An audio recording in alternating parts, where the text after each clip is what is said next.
Babilonia intentó borrarlos. Roma intentó dispersarlos. España los quemó en la hoguera. Europa del Este masacró ciudades enteras. Y cada vez el mundo decía, este es el final. Pero he aquí algo que ningún libro de historia explica adecuadamente. Cada imperio que intentó destruir al pueblo judío accidentalmente preservó su ADN. Y en el año 2010, los científicos finalmente realizaron la prueba que lo demostró. El doctor Harry Oster, genetista médico del Colegio de Medicina Albert Einstein de Nueva York, recopiló ADN de 237 judíos de las comunidades diaspóricas más grandes del mundo: Marruecos, Irak, Irán, Italia y Nueva York. Luego comparó ese ADN con el de casi 2.800 personas no judías de 40 países diferentes. ¿El resultado? Es los judíos de Marruecos y Nueva York, que habían estado separados por océanos y siglos, eran genéticamente más cercanos entre sí que para los vecinos no judíos, con quienes habían vivido durante cientos de años. El doctor Oster escribió en sus hallazgos: hemos demostrado que el judaísmo se puede identificar mediante análisis genético. Lo llamó, y quiero que realmente lo escuches, el milagro demográfico. Un pueblo disperso por todos los continentes de la Tierra, perseguido durante 3.000 años, y su ADN permaneció unido. Ahora, antes de continuar, quiero preguntarte algo. Deja un comentario ahora mismo. ¿Desde dónde estás viendo esto? ¿Te has hecho alguna vez una prueba de ADN de ascendencia, como 23andMe o Ancestry DNA? ¿Qué te mostró? Porque al final de este vídeo, verás tu propia ascendencia de una manera completamente diferente. Ahora bien, la pregunta que nadie se hace es esta: ¿cómo? ¿Cómo sobrevive un genoma a 3.000 años de exilio, masacre y conversión forzada? Para responder a eso, tenemos que remontarnos mucho tiempo atrás. No 3.000 años, 10.000 años, a una tierra que ya no existe en ningún mapa moderno, y a un grupo de personas que dejaron atrás el archivo genético más antiguo de la historia de la humanidad. Hace unos 10.000 años, en la región que hoy llamamos Israel, Palestina, Líbano y Siria, un grupo de primeros agricultores se colonizó la tierra, construyeron aldeas, cultivaron cultivos, comerciaron con sus vecinos. Ya los científicos llaman a esta región el Levante, y cuando los investigadores extrajeron ADN antiguo de los sitios de enterramiento de esta región, ocurrió algo inesperado. Estos antiguos pueblos levantinos ya eran genéticamente diferentes de sus vecinos de Egipto y Mesopotamia. Una rama única de la humanidad, arraigada en un rincón específico del mundo. Dr. Doron Behar, un genetista israelí que dirigió un estudio histórico publicado en la revista Naturaleza en 2010, declaró directamente: la explicación más sencilla de lo que encontramos es un origen genético común, consistente con la ascendencia judía de antiguos habitantes del Levante. Ahora aquí está el detalle que lo cambia todo.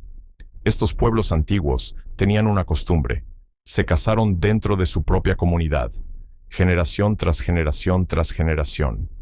Los eruditos llaman a esto endogamia. Y lo que hace la endogamia, biológicamente, es actuar como una cápsula del tiempo. Fija el código genético original en su lugar, ralentiza la mezcla que normalmente borra linajes antiguos a lo largo de siglos. Así, mientras las civilizaciones surgían y caían a su alrededor, este genoma levantino se mantuvo notablemente intacto. Piénselo como un río que fluye a través de 10.000 años de historia sin perder su agua original. Pero entonces, en el año 586 a.C., un rey babilónico llamado Nabucodonosor hizo algo que debería haber detenido ese río por completo. Él marchó con su ejército hacia Jerusalén, quemaron el templo y obligaron a toda la población judía, encadenada a 900 millas de distancia, al exilio. Lo que ocurrió a continuación desafió todos los patrones conocidos de la historia humana. He aquí un patrón que los historiadores han documentado en docenas de civilizaciones antiguas. Cuando un pueblo es conquistado y desplazado por la fuerza, en un plazo de 2 a 3 generaciones, se disuelve en la nueva cultura. Adopta nuevos nombres, olvida su lengua, desaparece. Esto les ocurrió a los asirios que conquistaron Israel en el año 722 a.C. Lo mismo ocurrió con decenas de otros pueblos que fueron absorbidos por Babilonia. Pero los exiliados judíos en Babilonia hicieron algo que ningún grupo conquistado había hecho antes. Se sentaron y escribieron todo. Finalizaron la Torá. Recrearon la sinagoga, un lugar de culto portátil que no necesitaba terreno ni templo. Construyeron una identidad tan completa, tan portátil, tan cuidadosamente preservada, que pudo sobrevivir en cualquier lugar en la tierra. Y el ADN lo confirma. Los estudios genéticos de las comunidades judías en Irak, la misma tierra de la antigua Babilonia, muestran una ascendencia levantina central que apenas se mezcló con la población mesopotámica local, incluso después de vivir allí durante 2500 años. El profesor Neil Risch, director del Instituto de Genética Humana de la Universidad de California en San Francisco, publicó una investigación que muestra que ciertas mutaciones genéticas en la población judía han estado presentes durante aproximadamente 120 generaciones. Rastreó estas mutaciones hasta, y cito, alrededor de la época en que el pueblo judío se formó como una población distinta en el Medio Oriente. Esta no es una historia cultural, esa es una marca de tiempo biológica. Y si se observa con atención el ADN judío moderno, los científicos pueden incluso encontrar una tenue señal genética del periodo persa. Un pequeño rastro de la época en que el rey persa Ciro el Grande liberó a los judíos exiliados y les permitió regresar a casa. Un fantasma en el genoma, dejado atrás por uno de los actos de misericordia más famosos de la historia. Pero justo cuando el pueblo judío reconstruía su ciudad y su templo, llegó una nueva amenaza. No es un ejército, una idea. Y este casi funcionó. El año es 332 a.C. Alejandro Magno conquista el Levante. Y a diferencia de todos los conquistadores que le precedieron, Alejandro no solo trae soldados, trae gimnasios, filosofía griega, nombres griegos, moda griega, y funciona. Las familias judías adineradas de Jerusalén empiezan a darles a sus hijos nombres griegos. Dejan de practicar ciertos rituales, asisten a eventos culturales griegos. Por primera vez en la historia, la identidad judía no estaba siendo destruida desde afuera, estaba siendo elegido lejos, desde el interior. Y el ADN lo demuestra. Aparecen rastros de ascendencia griega y macedonia en algunas poblaciones judías de esta época. Pero aquí está el giro. Esos rastros son completamente ausentes en otras poblaciones. La comunidad se estaba dividiendo entre quienes se integraban y quienes se negaban. Esa división estalló en un conflicto abierto en el año 167 a.C. Un sacerdote judío llamado Matatías y sus hijos, los macabeos, se rebelaron, no solo contra los ejércitos griegos, sino también contra las familias judías que habían optado por asimilarse. Y después de 3 años de lucha, ganaron. Las familias que se habían integrado plenamente a la cultura griega desaparecieron de los linajes genéticos judíos en pocas generaciones, absorbidas, desaparecidas. Las familias que resistieron, su ADN, se convirtió en la base de cada comunidad judía que vino después. ¿Y la celebración de esa victoria? Perdura hasta nuestros días, cada año, en hogares de todo el mundo. Cuando una familia enciende la menorá de Hanukkah, enciende una llama que se encendió por primera vez hace 2200 años. Una llama que representa el momento en que un pueblo eligió su identidad y su genoma, por encima de la comodidad y la aceptación. Pero el fracaso de los griegos solo significó una cosa. El siguiente fue Roma. Y Roma iba a hacer algo mucho más devastador que cualquier filósofo griego. Roma iba a dispersar al pueblo judío por todos los rincones del mundo conocido. Y el genoma, ese genoma antiguo, preservado y cuidadosamente protegido, estaba a punto de fracturarse en 3 continentes. El año es el año 70 después de Cristo. El general romano Tito conduce sus legiones a Jerusalén. El segundo templo, el lugar más sagrado de la historia judía, está completamente destruido. Y si vas a Roma hoy, todavía puedes verlo. El arco de Tito, construida para celebrar esta conquista, aún se conserva en el Foro Romano. En sus muros de piedra tallada, se puede ver a soldados romanos portando la menorá del templo por las calles de Roma en señal de triunfo. Un monumento a la destrucción que ha permanecido en pie durante casi 2000 años.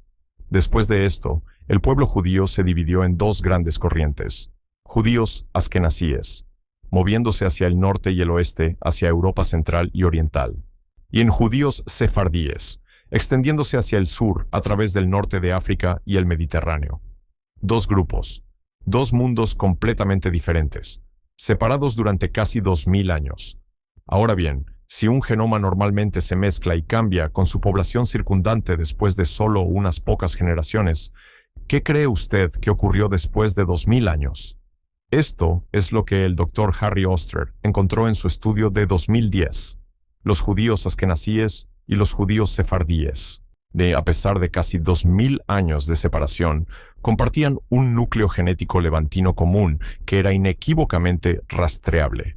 Todavía estaban genéticamente más cerca entre sí que a las poblaciones europeas o norteafricanas entre las que habían vivido durante siglos. El Dr. Oster dijo, y esta línea es importante, que los judíos askenazíes estaban tan estrechamente relacionados entre sí como los judíos típicos, primos cuartos o quintos. Cada judío askenazí de la tierra es un primo lejano de cualquier otro.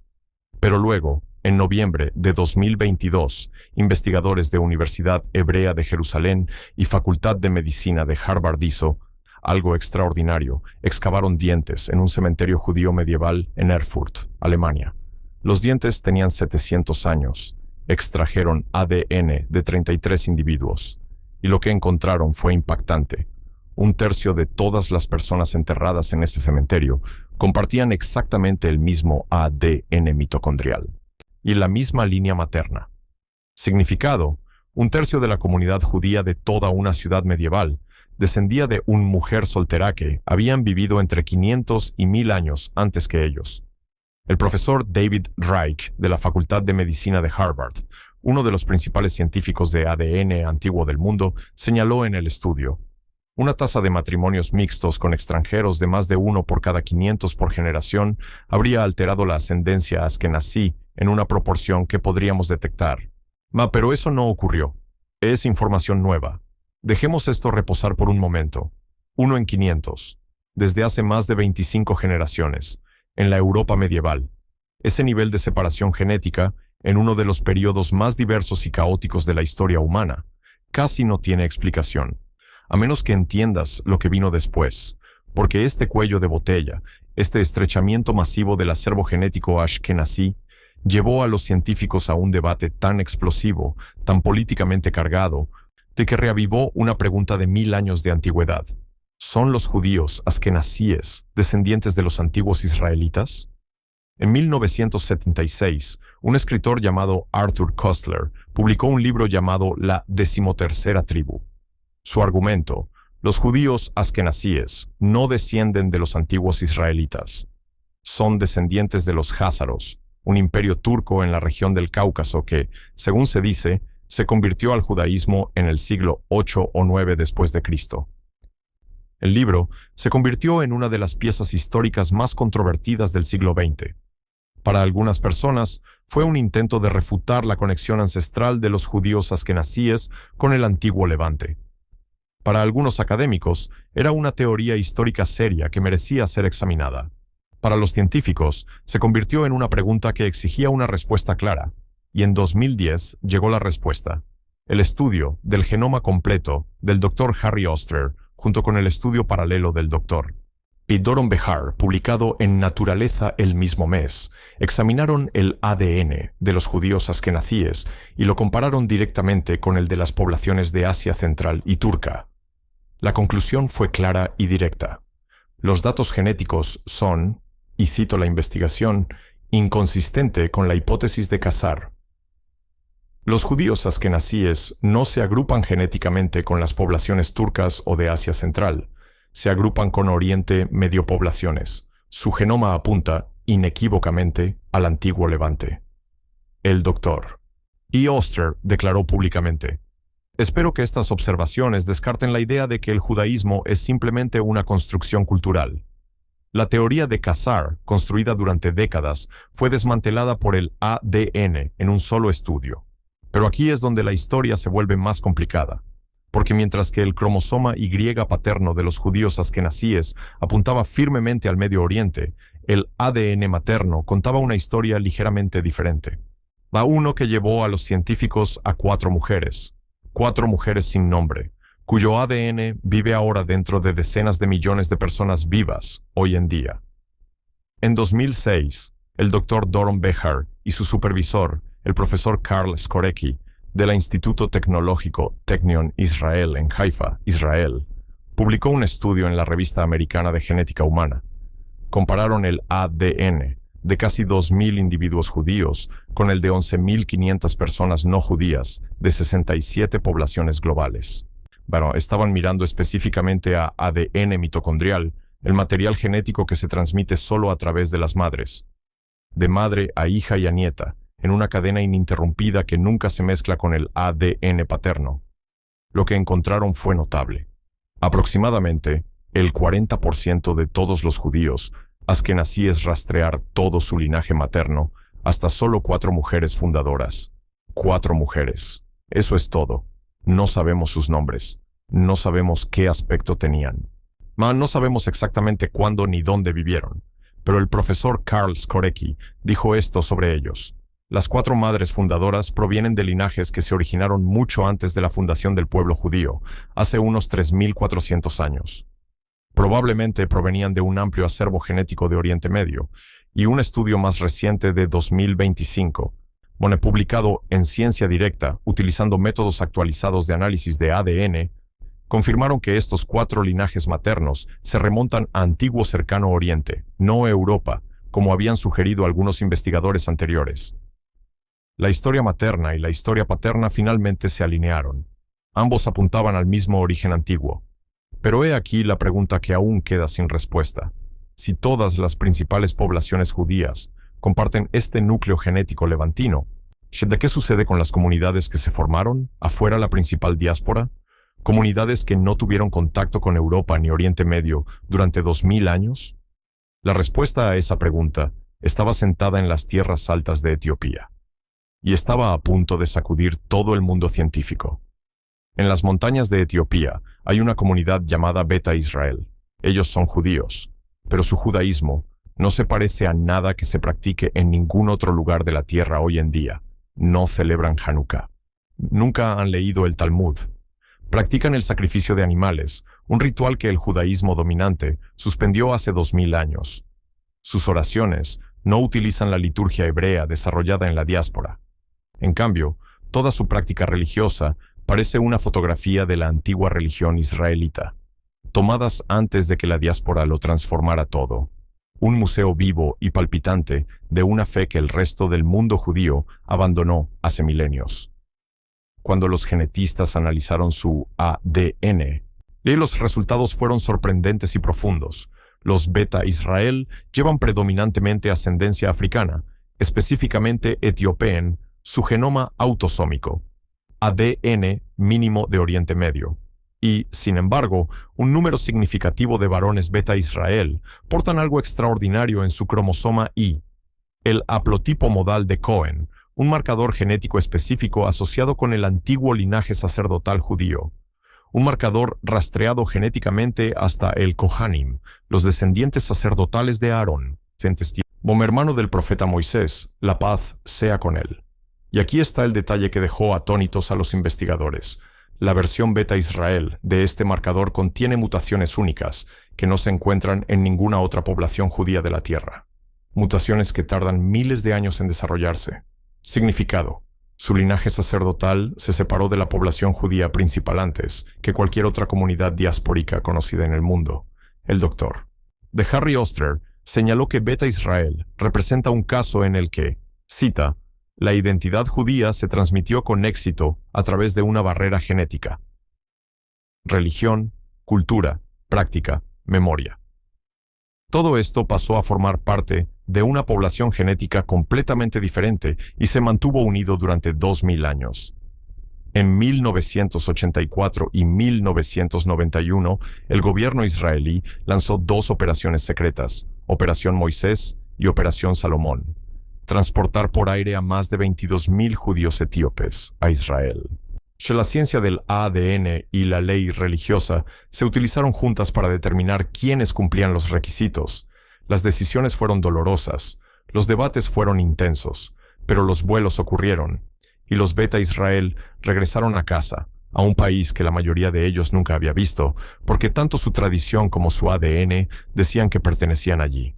Ahora, Mas si Etiopía demostrara que la identidad judía podría sobrevivir sin el ADN levantino, ¿qué sucede cuando un puñado de hombres judíos sobreviven a un naufragio a 3.200 kilómetros de distancia en la India y sus descendientes masculinos todavía son rastreables genéticamente hoy en día? En la costa occidental de la India, en el estado de Maharashtra, hay una comunidad judía llamada Bene Israel. Su historia de origen es sencilla.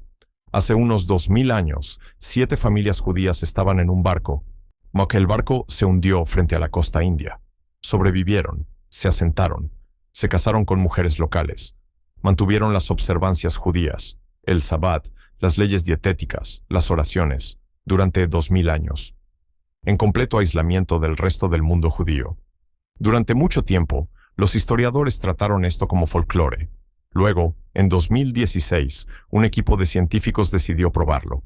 El equipo incluía profesor Eitan Friedman de la Universidad de Tel Aviv en Israel, profesor Alon Keinan de la Universidad de Cornell en Estados Unidos y el profesor Gil Atzmon del Colegio de Medicina Albert Einstein de Nueva York. Realizaron un análisis de todo el genoma de 18 individuos Bene Israel, publicado en la revista PLOS ONE en 2016. Su conclusión: los Bene Israel son una población genéticamente distinta en la India, con ascendencia judía sustancial junto con una ascendencia india sustancial. Pero aquí está el detalle que confirma la tradición oral casi exactamente. La mezcla fue sesgado en cuanto al sexo. El cromosoma H, que se transmite solo a través de los padres, mostró claros marcadores levantinos de Oriente Medio consistentes con el antiguo origen judío. El ADN mitocondrial, transmitido solo a través de las madres, era casi en su totalidad del sur de Asia. Hombres judíos, mujeres indias, una historia de naufragio confirmada por un cromosoma. Los investigadores afirmaron: el aporte genético de cada una de estas poblaciones ancestrales es sustancial, lo que significa que tanto el lado judío como el indio del árbol genealógico son reales, mensurables y rastreables. Y luego está la segunda comunidad judía india, la Bnei Menashe del noreste de la India, que afirman descender de la tribu perdida de Manasés. Su ADN muestra ascendencia predominantemente del este asiático. No hay indicios claros de Oriente Medio. Sin embargo, en 2005, el gran rabino sefardí de Israel los reconoció como una tribu perdida. Miles emigraron a Israel. El Estado eligió la tradición por encima de la genética. Y esa es precisamente la pregunta que está en el centro de toda esta historia. ¿Está la identidad judía escrita en el ADN o está escrito en la memoria?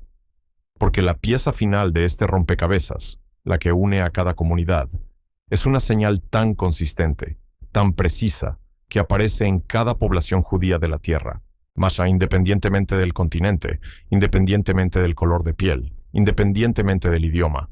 Y cuando los científicos lo encontraron, se dieron cuenta de que el genoma judío no es solo un registro de supervivencia, es la cápsula del tiempo genética más extraordinaria de toda la historia de la humanidad.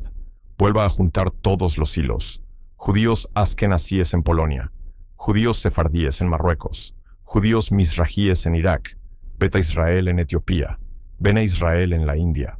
Ya 5 comunidades, 5 continentes, miles de años de diferencia. Un hallazgo consistente en todos los estudios independientes jamás realizados. Toda población judía, independientemente de dónde viva, muestra una conexión genética mensurable con el antiguo Levanteque, sus vecinos no judíos que viven en las mismas ciudades, las mismas calles, los mismos barrios durante siglos, simplemente no tienen. El Behar et al.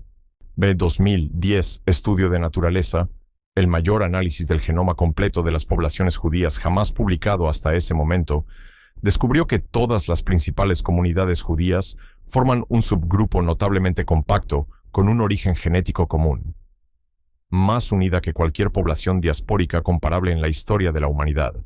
El doctor Harry Oster lo resumió de esta manera: el estudio apoya la idea de un pueblo judío unido por una historia genética compartida. Y luego llegó el descubrimiento de 2022 en Erfurt, Alemania, que agregó una capa final e inquietante a esta historia. El profesor David Reich, de Harvard, señaló que la comunidad judía medieval, enterrada en ese cementerio, tenía una tasa de matrimonios mixtos con poblaciones externas de menos de 1 en 500 por generación, más de 25 generaciones. En la Europa medieval, ese nivel de separación, durante los siglos más caóticos y violentos de la historia europea, no es un accidente. Es el resultado de un pueblo que entendió, conscientemente o no, que su identidad vivía en su sangre, y esa sangre tenía que ser protegida. El profesor Neil Rich, de la UCSF, confirmó que ciertas mutaciones genéticas han viajado a través de la población judía durante aproximadamente 120 generaciones, alrededor de la época en que el pueblo judío se formó como una población distinta en el Medio Oriente. 120 generaciones.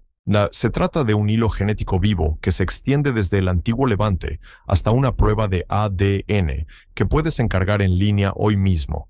Y esto es lo que eso significa para el mundo en este momento.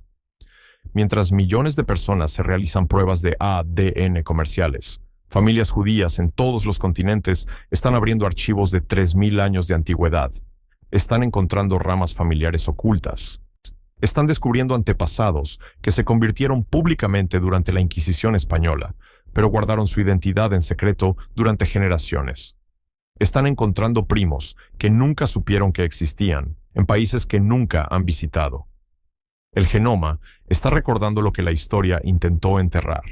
Cada conversión secreta, cada apellido borrado, cada identidad oculta para sobrevivir a una masacre.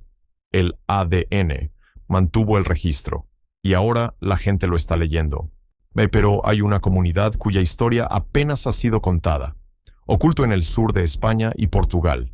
Familias que se convirtieron al cristianismo en 1492, de manera pública, oficial y permanente. ¿Quién asistía a la iglesia todos los domingos? ¿Quién les dio a sus hijos nombres cristianos? ¿Y quién, a puerta cerrada, encendió velas el viernes por la noche? Dijo oraciones hebreas en silencio, y pasó el secreto a sus hijos. Durante 500 años, los llamaban los conversos. Y su ADN fue decodificado recientemente. Lo que los científicos encontraron dentro de esos genomas no solo reescribe la historia judía, reescribe la historia genética de la propia Europa moderna. Ese es el próximo episodio.